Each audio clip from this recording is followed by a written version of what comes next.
Hi friends, today we're going to make a realistic cake. So to build our cake, we have to think about the 3D shape that a cake is, and it's a cylinder. To draw a cylinder, you guys are going to make two ellipses or ovals. You're going to put one at the top and one at the bottom, and you're going to draw your two straight lines to it. So here I do it again. I draw my first oval,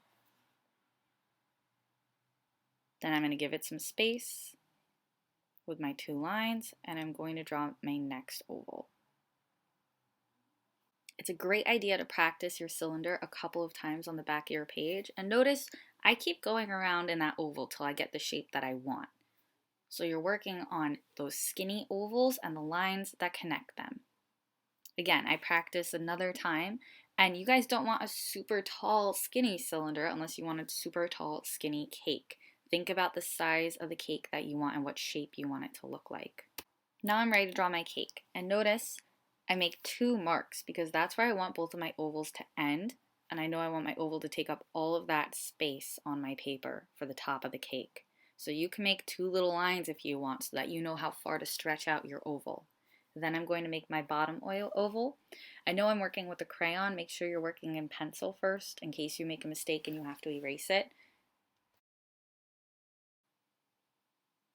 The next thing I'm going to do is I want my cake to sit on top of a little plate. So I'm going to make another oval, and it's going to be longer than the base of my cake. And you can draw it right through the back of the cake really lightly. I made my oval.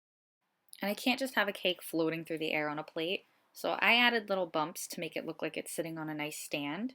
You guys can put a table line if you would like your cake to be on a table, or you can do a different kind of plate. Next, we're going to practice taking a slice out of our cake. So turn over to the back to where your cylinders are. You're going to draw two straight lines on the side of your cylinder. It's just going to look like a rectangle. And then at the top where your oval is, you're going to put a dot in the middle of that oval, and you're going to make like a little triangle, and that triangle reaches the lines from your rectangle. So it should look like a very tall pentagon when you finish drawing that shape, and it's to make it look like a slice is getting cut out of your cake. Now that I practiced, I'm going to go back to the front. I put my dot in the middle of my oval, and I make my triangle. Just goes down to the bottom of my oval. Then I can make my nice two straight lines down to the bottom of my cake, not onto the plate though.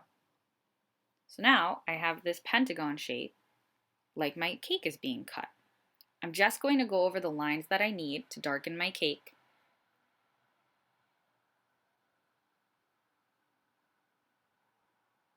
So you can see I didn't color the oval on the bottom all the way because part of it's going to be missing from where the cake got cut, and the other part's missing in the back because you're not going to see behind or through the cake.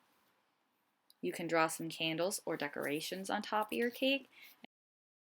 We're going to make our slice look a little more realistic, so flip to the back to practice. You're going to start at the top of the triangle and make a straight line down. Then you want to give your cake like filling and icing in the middle. So you're just going to draw a diagonal line, and the top of the diagonal is where that middle line is going down. So mine looks like a mirror right now. Like if I folded that pentagon in half, it would match. It'd be symmetric.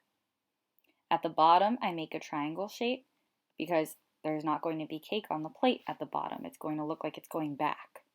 So right now we're giving a perspective to our cake slice, and we're making it all look like it's going back. Here I'm making these little circles so that I know where I'm putting my filling, and I know that's going to fit inside of my cake. You can do that if you want. Remember, when I'm making the filling or the icing, there's two lines. It's one to start the filling and one to close the filling. When you feel comfortable, flip back over to the front and do the same thing. The big line down from the top of your triangle, add your filling in, and then make the triangle at the bottom of your cake slice. If you guys notice, the lines that you're making here are the same as the line at the top of your pentagon. It's going to be the same angle. We finished sketching our cake, so now it's time to outline it and color it in. Use any colors and shapes you want. You could use any kind of designs. You could put flowers on top of your cake, stripes, squiggles, anything you want.